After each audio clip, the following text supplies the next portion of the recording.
You just realized your business needed to hire someone yesterday. How can you find amazing candidates fast? Easy. Just use Indeed. Stop struggling to get your job post seen on other job sites.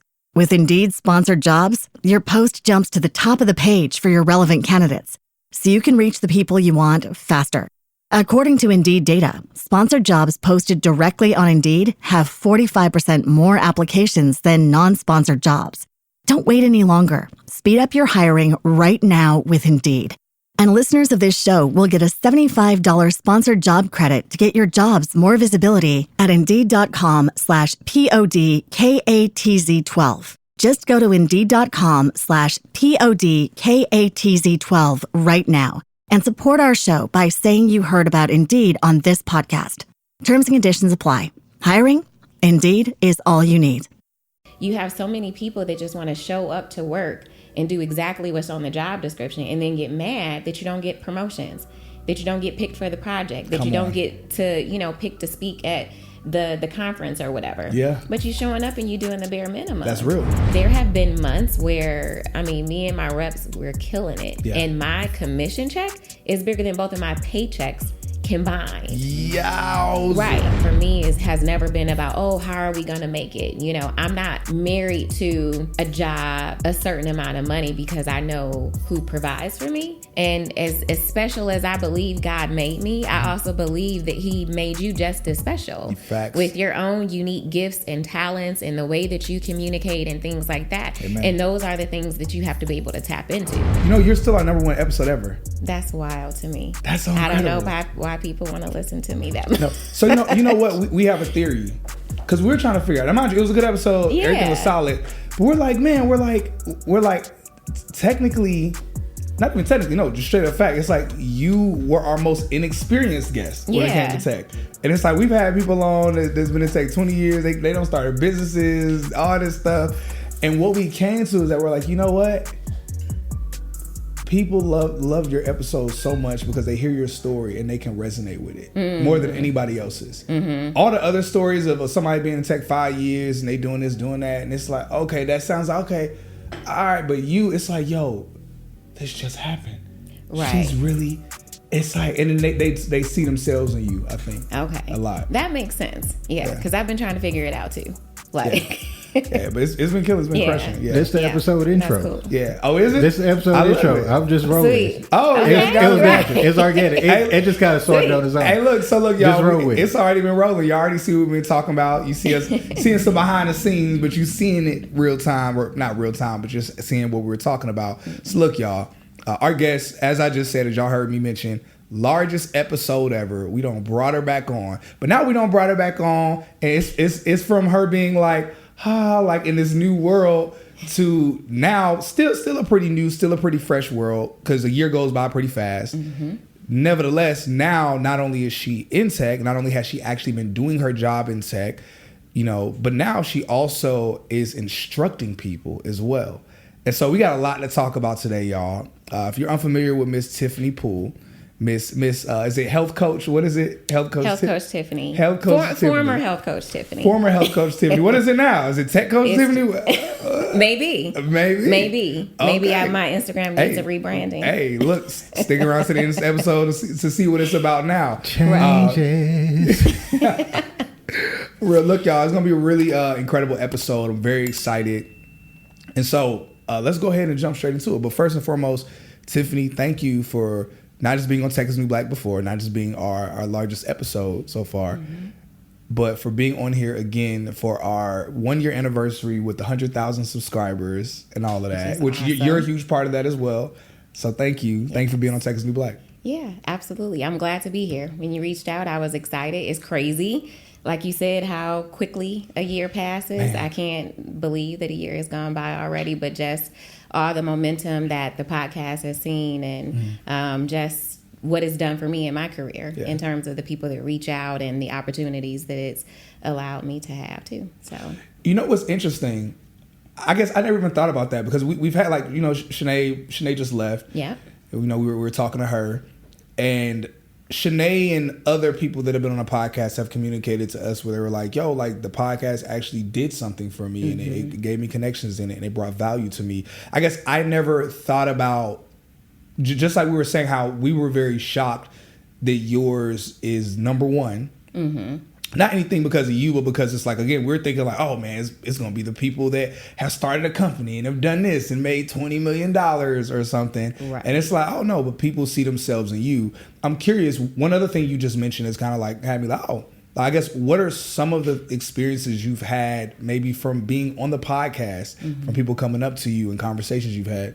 Right. So number one, kind of, I think back to even the Instagram live that we did, like right before the podcast was even a thing. We did 2 of them out there. Not we did like two parts, same day, 2 parts or whatever. But just the love that I get in my inbox, you know, I'm not on Instagram as much, but even on LinkedIn, like people reaching out, wanting advice, telling me that they watched the episode, like even up until this past week, right? Yeah. Oh, I just saw your episode. So people are like going back, looking at the recordings and things like that and saying your story is so inspiring. And, you know, you made me feel like this is something that I can do too and what have you. And that's what it's about, right? Yeah, it really like is. Not just knowing that you can do it, but showing other people, being an example that they have the possibility of doing that too. And then learn full. Right. Yeah. Now, of course, I had a relationship with Nigel because he was my instructor. In another boot camp. Yeah, he was my instructor as well. Yeah. But for sure, like understanding the weight that came with having done that podcast, the interest that was shown or whatever, like knowing, okay, this can be a solid person that's going to be a part of Learnful as well, right? So, it's just, it's been awesome. Yeah, that's fire. So we're going to talk a little bit in a moment or later on about just you being an instructor and what that looks like and some of the tips and gems that you can even provide people even on the time that we have here. So make sure that y'all listen up, have your notepads out, all that good stuff to take on some of those gems she's going to drop. But again, this time last year, we had you on the podcast. You had been at the company that you're currently at now. Wow. Jesus? Right. Okay. So last time we had you on, you had been at the company that you're at for roughly 3 to 4 months. You were in, you're still in training. Yeah. And you know, one of the things I talk to people about all the time is, you know, they're like, man, well, okay, what if I get at the job and I won't fully know the job, or I won't know anything? And I'm like, no, it's pretty standard, depending on what your role is in tech, it's pretty standard that you get like a 2 to 3 month type of like training period. And one of the things that I love about UKG, shouts out to them, is that they offer like when you came on, I was thinking, oh, she's demoing already, all of that. You're like, no, I'm still in training. They're not rushing me or anything like that. And I was like, yo, that's fire. But now you've been out there in the field. So what has it actually been like? It's one thing to be in tech and get the money and the benefits, the perks, and like enjoy the remote work, all of those pieces. But you hadn't started like necessarily where you were working, but it wasn't being out in the field yet, virtually. Right. But now that you're actually out in the field working, what is it like? So I love it. First off, like I'll start with that. And I guess I'll share the good things, right? The positive things first. It's what I thought it was going to be. Okay. So there have been no surprises. The career itself, like the role, is what I thought it would be. And the company is honestly more. Yeah. It's more than what I thought it would be. But you really do have to exercise time management. Right. And I think I shared a little bit about that. Like, oh, I have a lot of autonomy around my time and things like that. And you do. Yeah. But my first customer is my account executive. Right. So it's like you still have to play nice, you know, and you have to be available, especially if you want to excel. Yeah. So I've had some amazing opportunities literally right after I graduated. Right. My director reached out to me to be on this project. And, you know, again, I'm green. I don't know. She's like, yeah, we need this analyst demo done. And I'm like, who's going to tell their director no? So I'm like, sure. Yeah. Like, I'll do it. My manager, I think, was out of town for something. So she wasn't quite in the loop yet. So she gets back and I let her know. And she's like, oh, okay. Like, if we can work on that. Long story short, I find out that as I'm working on this project that Nelson Hall, which is an analyst company, they analyze software to pretty much rank, where you are. Like, how do you serve your customers? Who's like, best fit or whatever. Yeah. That's what that demo was for. First ever demo. Whoa. Was for this analyst company. Right. Wow. Exactly. So number one, in honor, right, that my director thought that much of me. Yeah. And I think that speaks volumes to making sure that you're in circles where people believe in you when you aren't even quite sure, right? When you're still a little bit apprehensive, but they see something in you that you've not really recognized in yourself. Yeah. Because that like catapulted me into, so far having like an amazing year at UKG. That's and fire. I've not expressed this like publicly, like people within my company know or whatever, but I've not said anything out loud just because I'm not like, I don't like that or whatever. I don't like a lot of attention. Yeah. But that demo, along with everybody else that I work, it was a team of us that had to work, but I actually got to demo our software. We are the number one, not just a leader, but the number one software for small business, which is the division that I work in. So, that's crazy. Talk about a year. Yeah. Talk about a year. Out the gate. Like, right. Oh, yeah. And when did you actually do that demo? When did you start demoing? So I started demoing. I graduated. So I wrapped up all of my training, but then I took a 2-week trip to Greece or to the Mediterranean. I want to make sure people are clear. Specifically, you're training at your company. Training at my company. Okay, cool. Exactly. 3 months of training. I took a 2-week vacation, which was perfectly fine, to Greece. Ooh. Yeah, to Mediterranean, but a lot of the Greek Isles. And came back, did my graduation demo. So this had to be in November. Okay. And in terms of like an actual client demo, probably not until the start of the year. Again, my account executives were newer too. And so no different than it takes time for you to get ramped up in your job. It takes time for them to get ramped up. They're building their pipeline out and everything like that. And so that demo gave me an opportunity. It probably was in November, December, potentially. I can't remember exactly when. And then, I've been waiting, like, are the results going to come out? And I didn't realize, like, how long the process is. So I think that was maybe, like, a month or two ago. Okay. That we finally found out that we were ranked, like, number one in small business. Wow. Since then, I've done, You just been what feels like a gazillion demos. Yeah. But yeah. Yeah. Yo, that's so fire. So I'm curious, what did it feel like doing it? Yeah. Preparing it, doing it. Because, you have been training, right.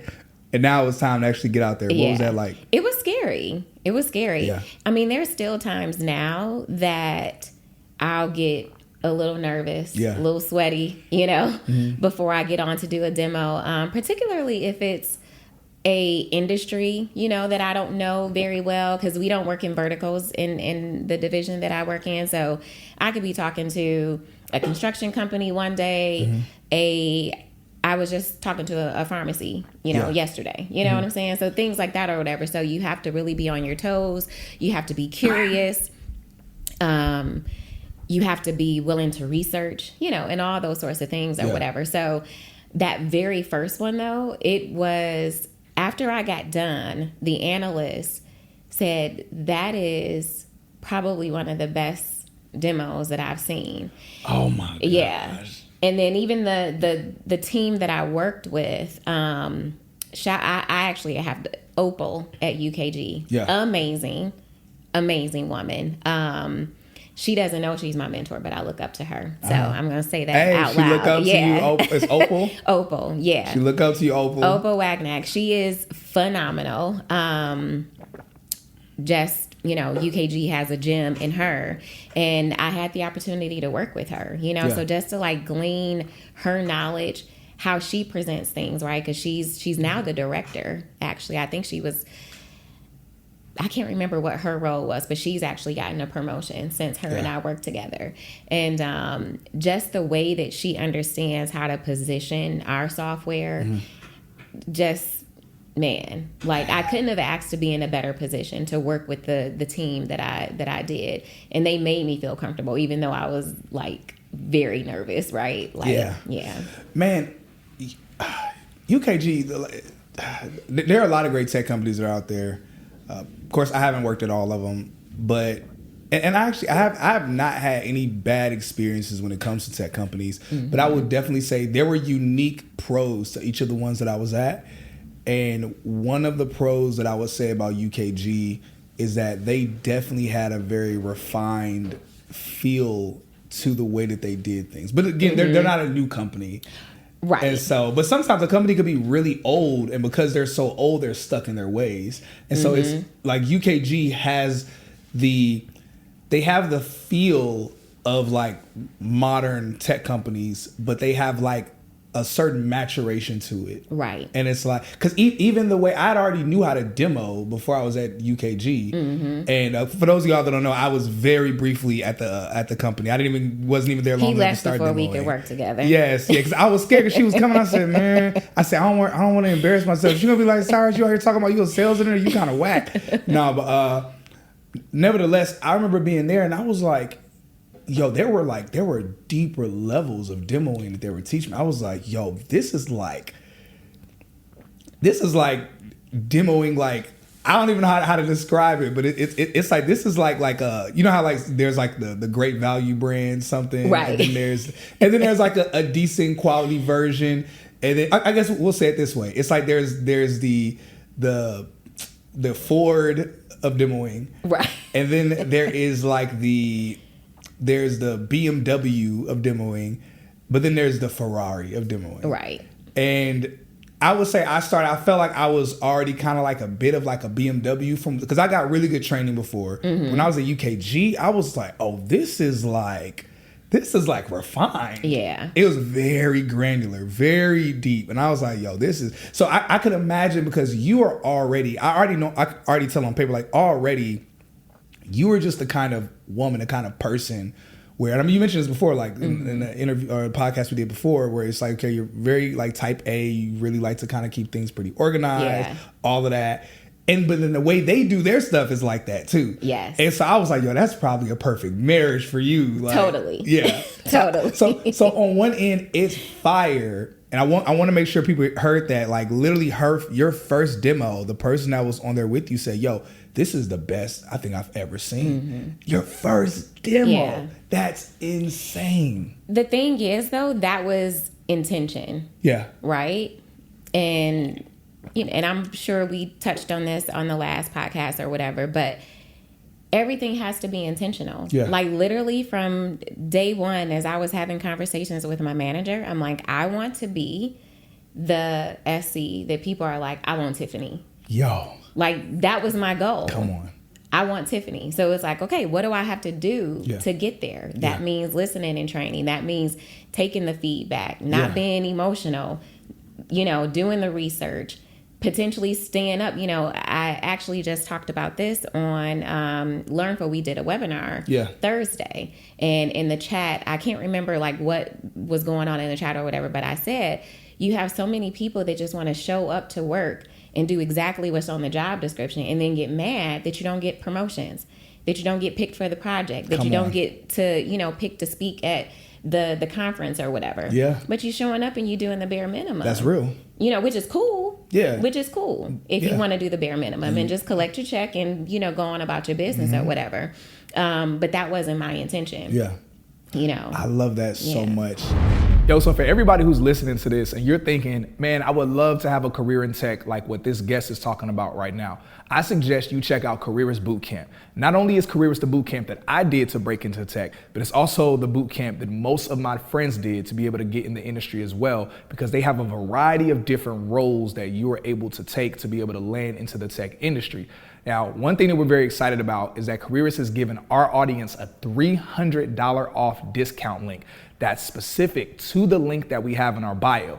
If you click on this link, not only do you get $300 off their regular price, but even if you catch Careerist during a special sale or any type of discount that they have going on, you can pair our discount link on top of that to get an additional $300 off. So make sure you go ahead and click on that discount link and keep us posted on your journey breaking into tech.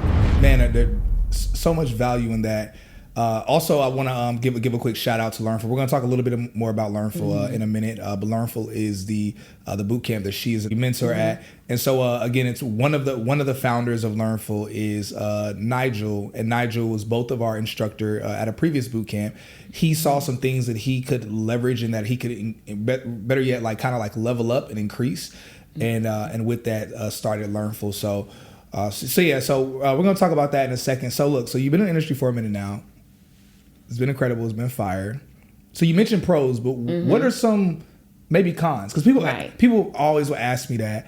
I'm not too good at thinking of too many cons, but at the same time, I'm like, I don't know, maybe I'm too big on just kind of I'm just like, I don't care, I'm good, I'm go. So what are some things you would say, okay, things maybe you didn't expect that are like, this is something that, people should take note of? Right. I'm the same way, right? I'm very much like, you create your path, you decide how you want to approach things. But things that I would say took me by surprise are things that people need to be prepared for, right? Yeah. Because everybody sees I'm making this money, I'm doing this, I'm traveling. I've never traveled so much in a year since I've had this job. You know what I'm saying?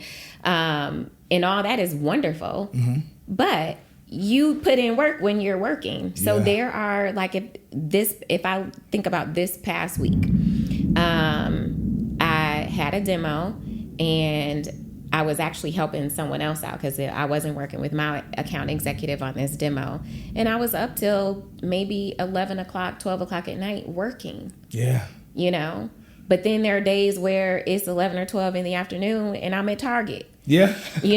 So it's you have to be okay with that balance. And if you're the type of person that is I'm working 9 to 5 and that's it. And when it's 5, I'm clocking out. You may need to evaluate, if this is the right career for you, because there are times where you are going to, have to step up, have to get out your comfort zone, and do things that are a little bit out of the box. Yeah. I'm very much, you mentioned type A or whatever, and we have a process. And so there are times where I'm like, okay, this is the process, but I got to do a favor. You still use discernment. Yeah, of course. You got to use discernment, but there are times where I'm like, I can see that this is going to blow up. All right. So all right, let's be real. So when you say do a favor, are you talking about someone looping you in on a demo, short notice? Oh, yeah. Yeah. Oh, yeah. Yeah. For sure. Yeah, for sure. Or just not having all of the information, you know what I'm saying? Being eager about something and you can see a mile away that is nothing to be eager about, but you still play in it. Like a deal or a prospect where it's okay, we're not really sure if we actually are a good fit for them, or we don't have a clear understanding, but we're just excited about the potential money. Exactly. Yeah. Exactly. Stuff like that. And you're always going to run into that, right? I think the thing is building a good relationship with your account executives. Yeah. So I love my account executives, things shift or whatever. And I even expressed to my manager, please don't move my people. We're good. But again, it was intentional. Yeah. I'm like, hey, I want to get to know you all. I want us to understand each other's role. And so I meet with them every week. It's like a standing invite on our calendars where we all get together, so that, number one, I learn to respect you because I know you as a person, and vice versa.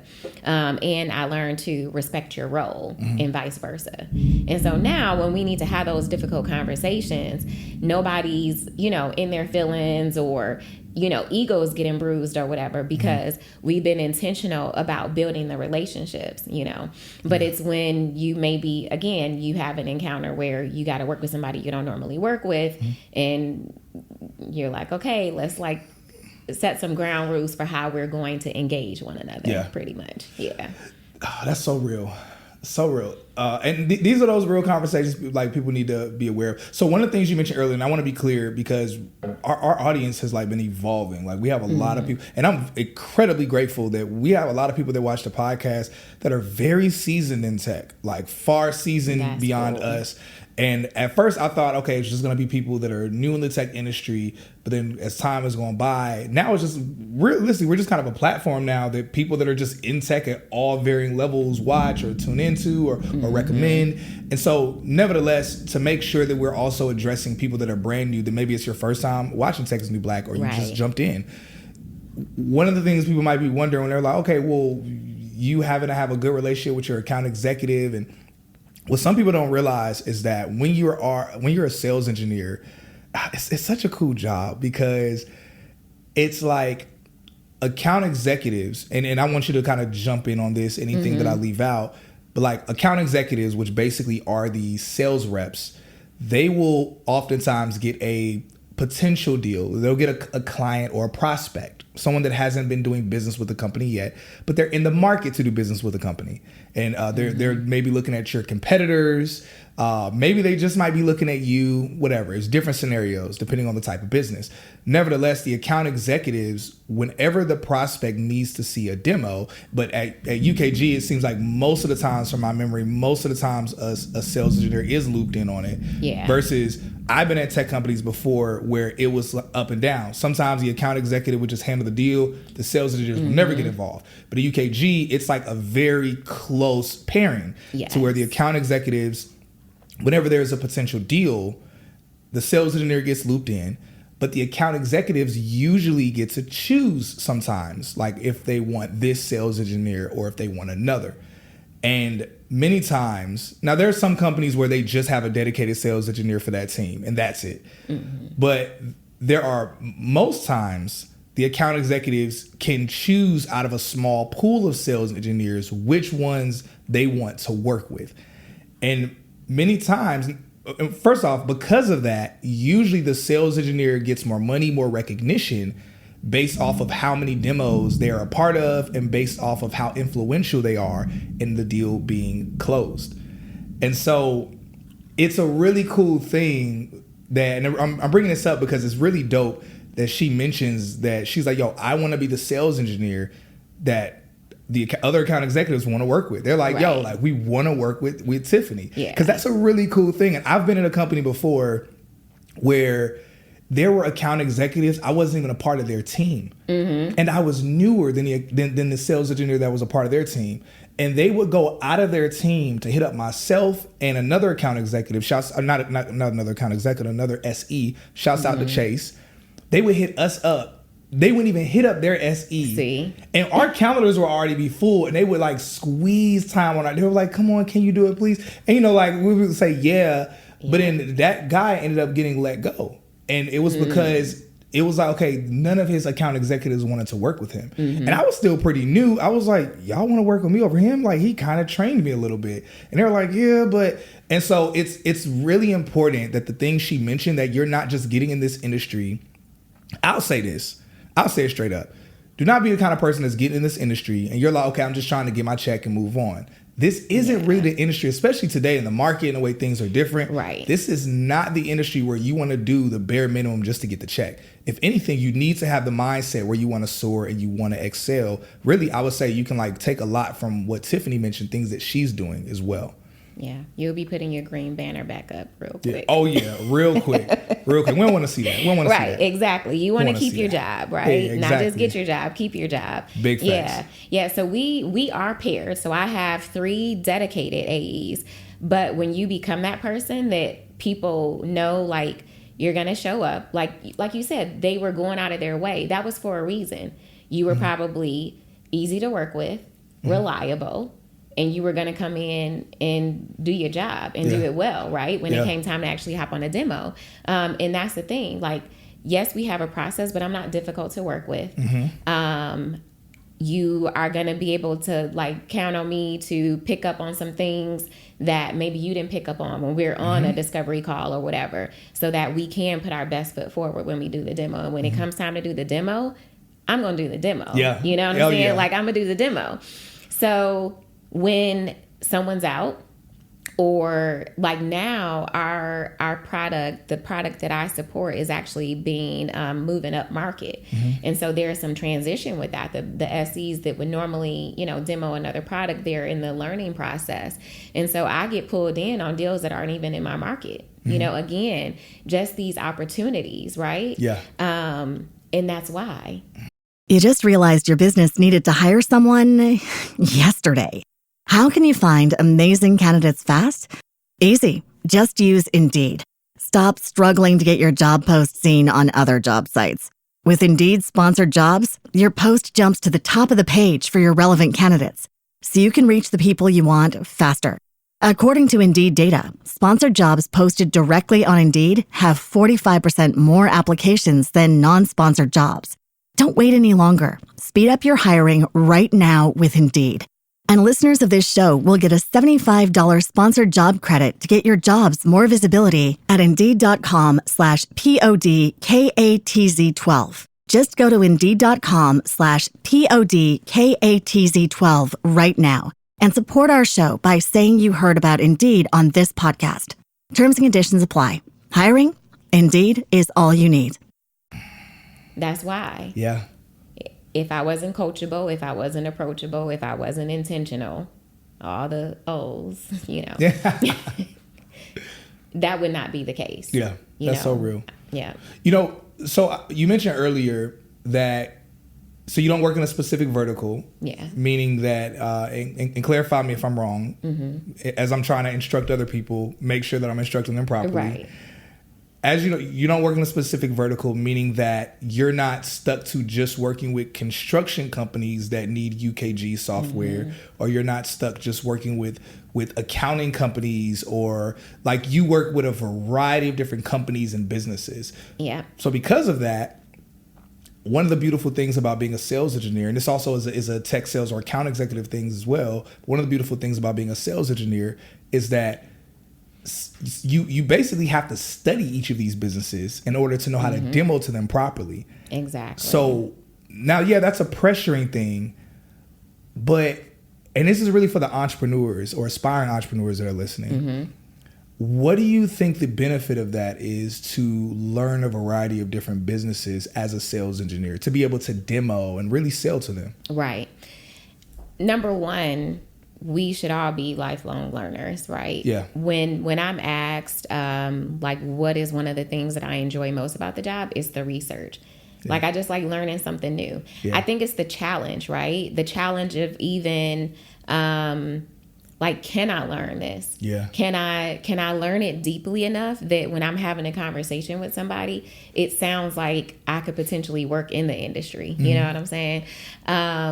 And to have that skill means that you can be in any room. Yeah. And you can have a conversation with anybody, and you never know what doors that's going to open, when you have that ability. I've demoed to a lot of construction companies. So one of my areas, territories, is Alabama. Okay. A lot of construction, a lot of manufacturing, space engineering, stuff like that. I'm like, I don't know nothing about no space engineering company, but I've had to do it enough now that, again, when it's a deal like that, I either get pulled in or like, hey, so-and-so has a construction deal. Can you can you set up some time so that you all can discuss, and you can kind of let them know what you did or some things that came up when you were working on that construction deal, So again, it's just, and it's making yourself valuable, right? Also, most importantly is making yourself valuable. I pray that I'm not laid off at UKG, you know what I'm saying? I mean, you're doing some of the best demos there. You making the money. But if by chance, you know what I'm saying? I now know my value in this industry. Exactly. So I'm going to take those same skills, values, and apply it someplace else. Yeah. But I'm not trying to go nowhere. Man, one, just the kind of woman you are, and then two, the kind of training that UKG gave you on top of what you already understood. I mean, not just UKG, not just the boot camp you did before, but also, I mean, you were part of pre-sales collective as well.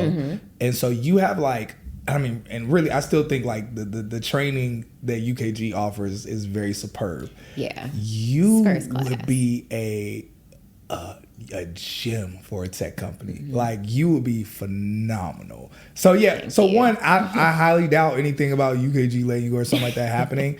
But even still, like you would just you'd be such a gem. Yeah. But anyway, that's a sidebar thing. Now, so it's been a year and a half now since I started going live on social media. A little over a year and a half. Really started like February last year when I started going live, telling people about tech. Saying, hey, there's money in this industry. It's incredible. I'm a sales engineer. These are some of the different jobs and stuff you can do in tech, whatever.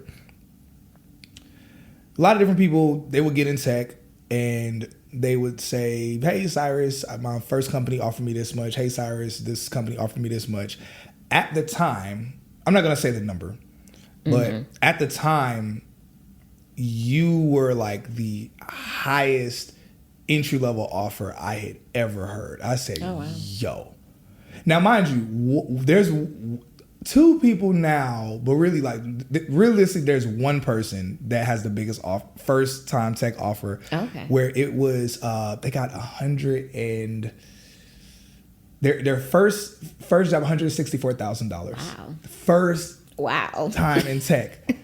I was like, yo, that's crazy. Yeah.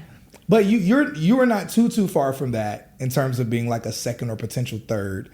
And one of the things that I noticed is that when I'm talking to certain people that are already making really good money in their industry, but they're at the ceiling.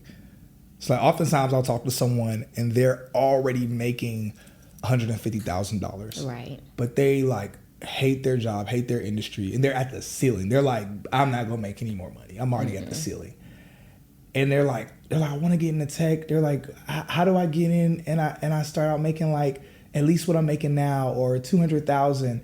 And I tell them, unfortunately, I'm like, look, the odds of that are like 0.0001%. Right. It's very unlikely, like that someone's gonna start out making that much money.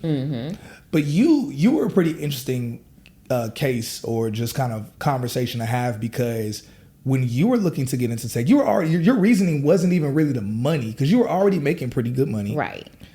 You, and correct me if I'm wrong, you had shared that you kind of were expecting to maybe take a short pay cut and then scale just to get in the industry. Yep. But instead, you ain't take a pay cut, you got to pay bump when you got in the industry. Right. But still just that mindset that you had. And I want to have this conversation to communicate to people that are at that ceiling in their industry. They're frustrated and they are thinking to get into another industry, maybe tech or maybe some other industry. It's more of a mindset. It's more than just talking tech, because we care more holistically about people and fear and them being stuck in the space.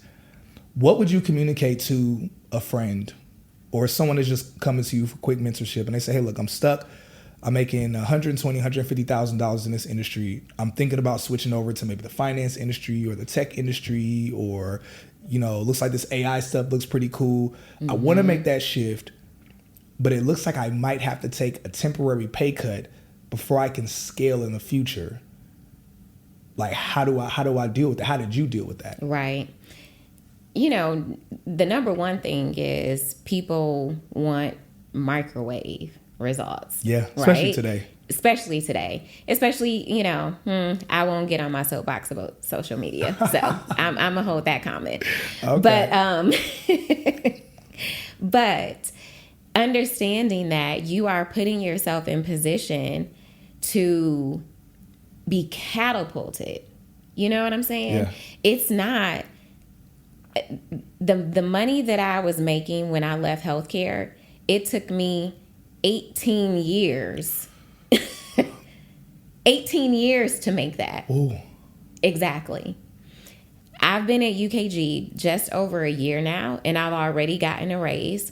I'm sure that I will be getting a raise. Our new fiscal year comes up soon, so I'm sure that I'll be getting a raise with that. Yeah. Certainly, if I were to look at moving markets or whatever, that potentially would come, you know, with a raise.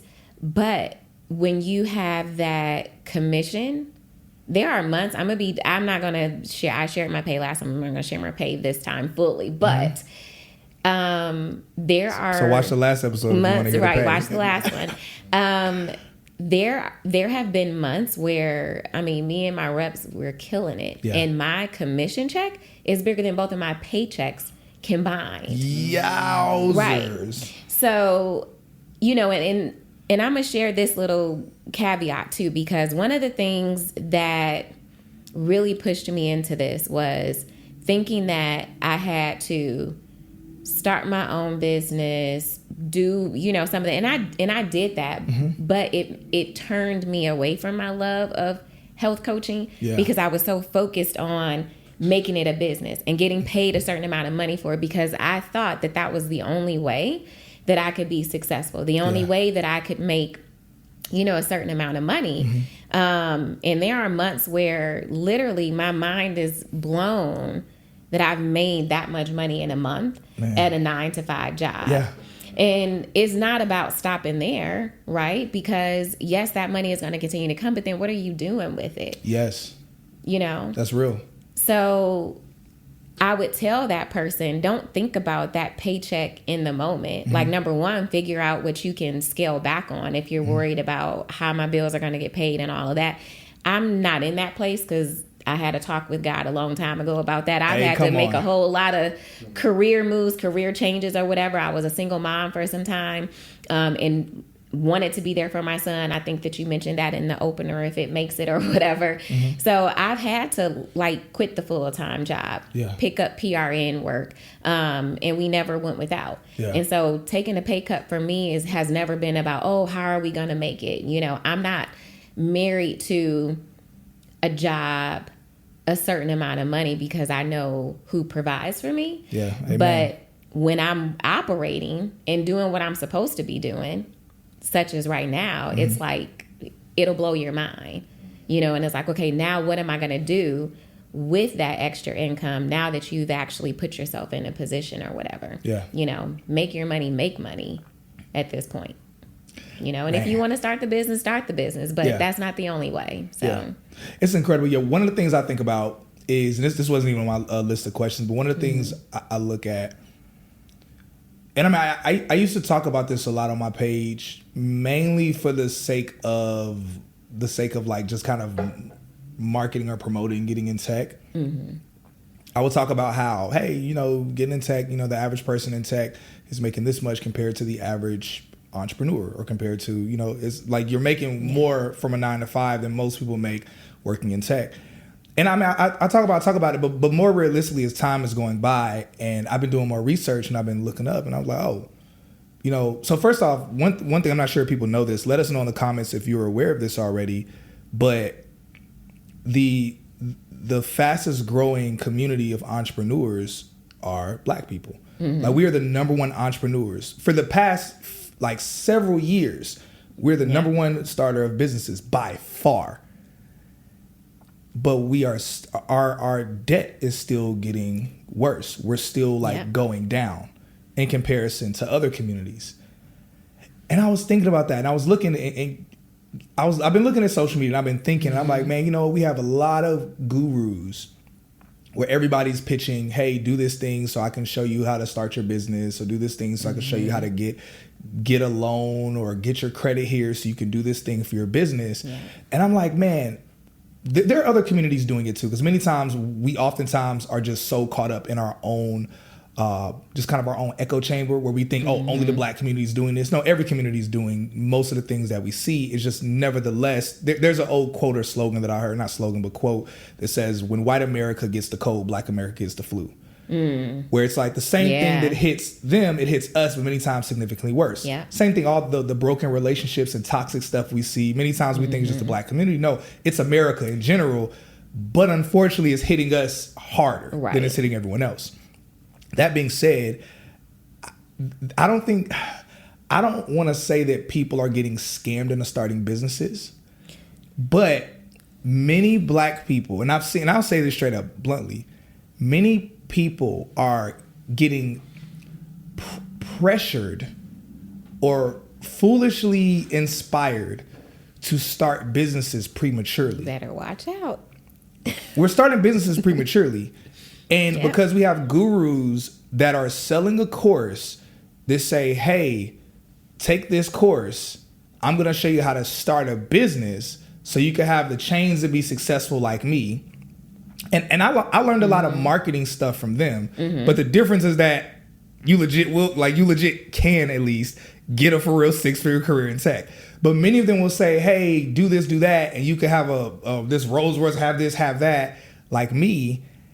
And unfortunately, many people are doing that stuff and they don't realize how much comes with truly starting a business.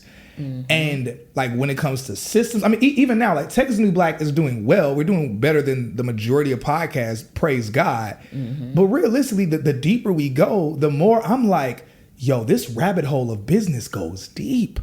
And I'm like, people don't know all of this stuff. It costs money to make money. Yes, and I look at it and I'm like, even I think about, so and I'll say this like bluntly, like this year we potentially might gross $1 million this year. That's what's up. And as much as that sounds like, that is a blessing. I want to be very clear. That is a blessing.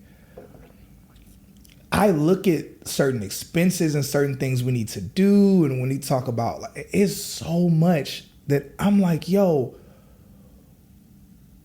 realistically, even though this is success on a small scale, I'm like the amount of headaches that happen behind the scenes. And we're blessed to have certain systems and things in place already. But I look at it and I'm like, yo, if I did not have my tech career, none of these things would have been able to really truly be funded. And so I look at people that are starting businesses off of like low salaries or no salaries. And I'm like, man, and I hate to see how I feel like it's spiraling our community where we're starting all of these businesses, we're getting these loans, we can't pay the loans off, we go into further debt, and then we go into further poverty. Yeah. And so... mental poverty. What do you mean by that? Mental poverty. Because when you fail at something, what does that do to you? Discourages you. Right? Yeah. And now you feel like, well, the next thing is not going to work. Versus positioning yourself to be successful. Yeah. Which means having that discernment, right? And not just, like you said, listening to the person who's like, oh yeah, come take my whatever and let me show you how to. That may not be for you. Yeah.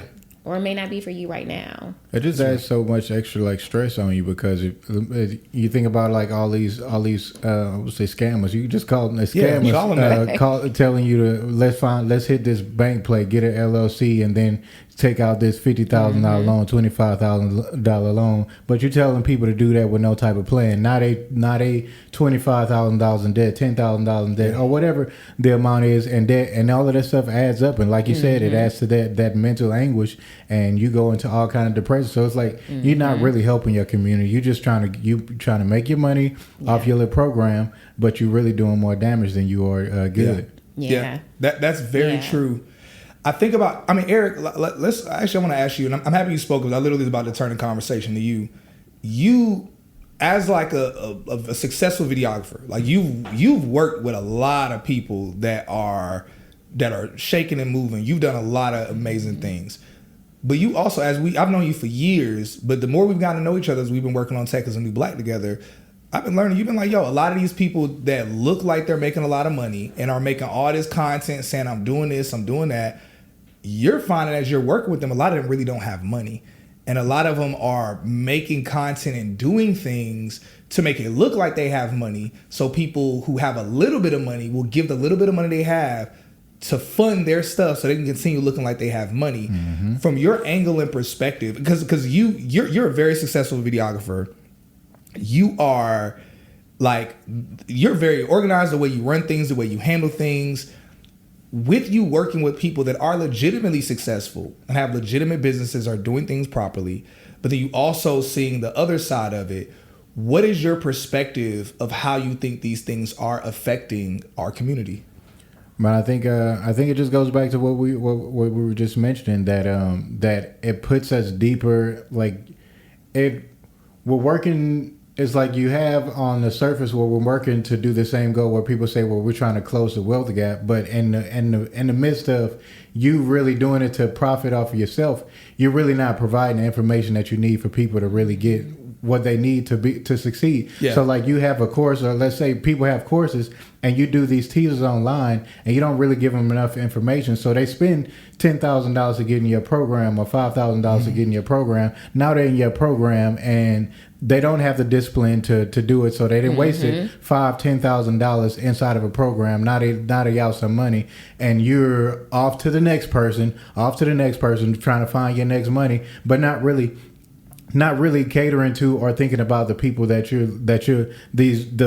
amount of people that you're leaving behind just because you're getting successful. So I believe that there are people who are genuine out there who are doing the work and who are making changing lives, who are providing value that causes their business to change, that causes their families to be better, and all type of other things. But there also are more people doing work that counters the good work that's done in the community. So I just feel like it's tricky, because you want to believe that people have like good intentions for your future, but a lot of them, honestly, they really don't. They're just trying to do something for themselves. Right. So it's like their motivation isn't to really see you succeed, but their motivation is to really for them to profit. That's real. Yeah. And as much as I feel this, again, I'm always transparent. Like when people do boot camps, like the boot camps we promote or we mention, we get like an affiliate kickback from the boot camps and programs. That's a huge part of what funds Tech is the New Black. And so I do a lot of lifestyle marketing. I learned, and I'm gonna be very real, I learned a lot from the Forex people when that was booming and popping. I learned a lot from a lot of those lifestyle marketers. Not in our DMs no more. Yeah, for real. But I learned a lot from their lifestyle marketing stuff.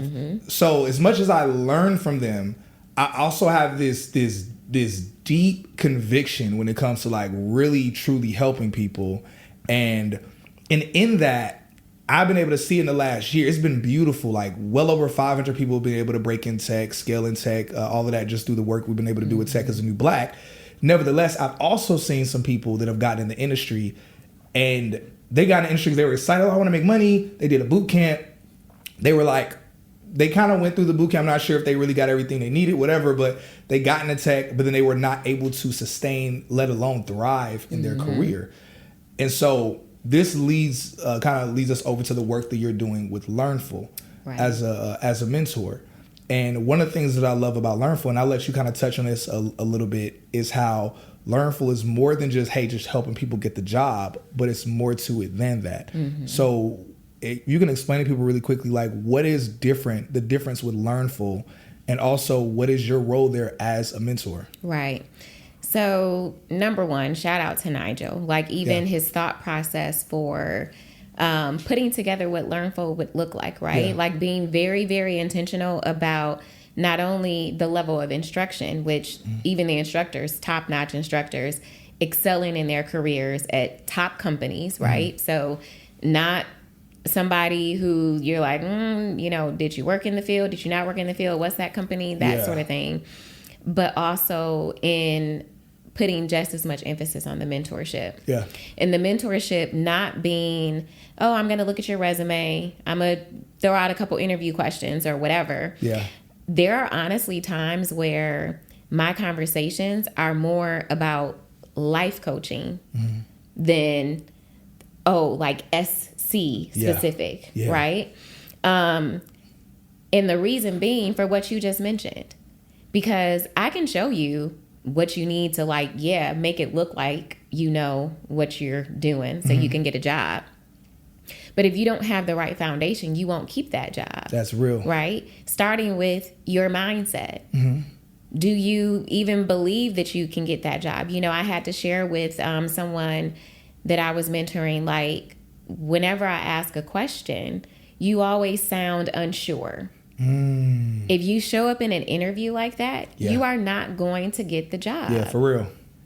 Plain and simple. That's what it is. And the thing is, she's amazing, bright. And I'm like, we got to do some work, because what is in you that makes you not show up as that person who you should be showing up with? Yeah, facts. Because if I had your credentials, I'd be confident. Yeah. You know what I'm saying? Yeah. So what's keeping you from being confident?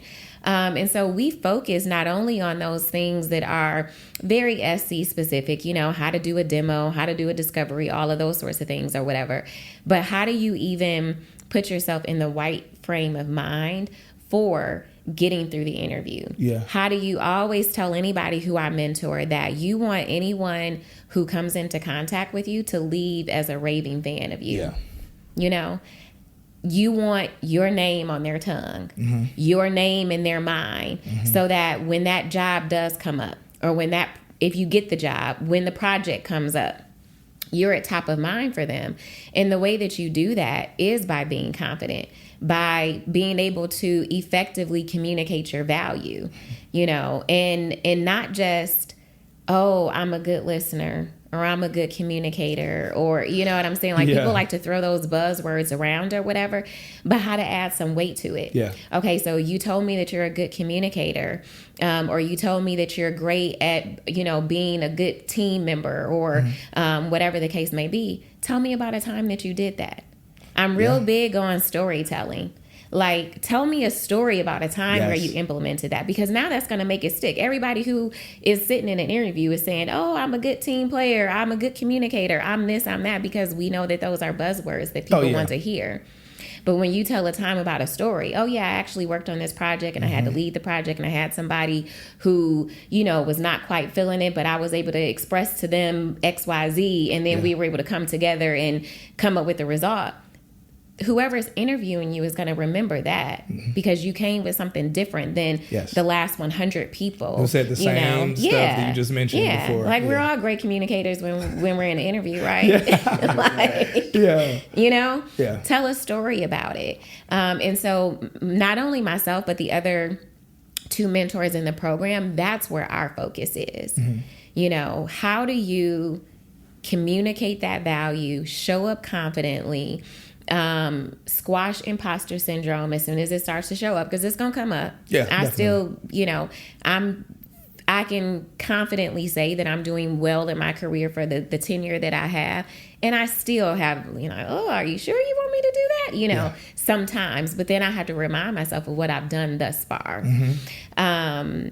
So it is like completely, I don't know, I'm honored, honestly, to get to be a part of it. Like, people will come to the program and they want me specifically as their mentor. And I'm honored, you know, because I'll also tell them, as honored as I am, I share with them, I'm no different than you. I'm literally no different than you. And as special as I believe God made me, I also believe that he made you just as special. Facts. With your own unique gifts and talents and the way that you communicate and things like that. Amen. And those are the things that you have to be able to tap into, you know, and I had to learn that lesson the hard way too, like initially starting out, you know, just going back to thinking about demoing and stuff like that. You know, it's like you try to sound like somebody else because you're like, oh, they sound cool or whatever. And it's like, girl, that ain't you. That's not you. That's her. So let her be her, or him be him. And as soon as I was like, no, like, this is me. This is my style. This is how I communicate. I started to see things shift, you know, so I just want to impart those things on the people that I come into contact with as well. I do want to say something before we, because I know we're running out of time, but real quick, man, I just want to give you both your flowers, because you're both doing work for the people and giving them like something that's really attainable. Like there really isn't like a way you can truly fail with what you all are providing, like the community. So it's because it's not like you telling everybody to quit their job, or if you because everybody's not built to be an entrepreneur or built to be a CEO, and everybody's not going to be a millionaire, even at that. But you can get into a career that really sets your life up, that takes you from a place of poverty to a place where you're thriving in a realistic environment for your life. So what you all are doing, like that's a beautiful work, and it's attainable. I mean, what we're doing, Eric, you making it happen too. Exactly. You a part of it, bro. Like, so Don't make them cry. Yo, this was such an enriching conversation, Tiffany. Man, I hope y'all took notes, especially on the pieces that she just dropped, the gems she just dropped, on all of that stuff. That's like some very enriching information. Tiffany, I'm so excited to see not just you get in the industry, but just what you've been able to do so far. Not even just for yourself, but just the way, like Eric mentioned, like you giving back. I'm grateful because I know that you got stuff going on, and you made time for us to come on here, and I deeply appreciate you and appreciate you doing that for us. And again, thank you for coming on Tech is the New Black. Yes, absolutely. It was great. This is like a full circle moment. Yeah. I'm not gonna get emotional. Yeah. We love you. You just realized your business needed to hire someone yesterday. How can you find amazing candidates fast? Easy. Just use Indeed. Stop struggling to get your job post seen on other job sites. With Indeed sponsored jobs, your post jumps to the top of the page for your relevant candidates, so you can reach the people you want faster. According to Indeed data, sponsored jobs posted directly on Indeed have 45% more applications than non-sponsored jobs. Don't wait any longer. Speed up your hiring right now with Indeed. And listeners of this show will get a $75 sponsored job credit to get your jobs more visibility at Indeed.com/PODKATZ12. Just go to Indeed.com/PODKATZ12 right now and support our show by saying you heard about Indeed on this podcast. Terms and conditions apply. Hiring? Indeed is all you need.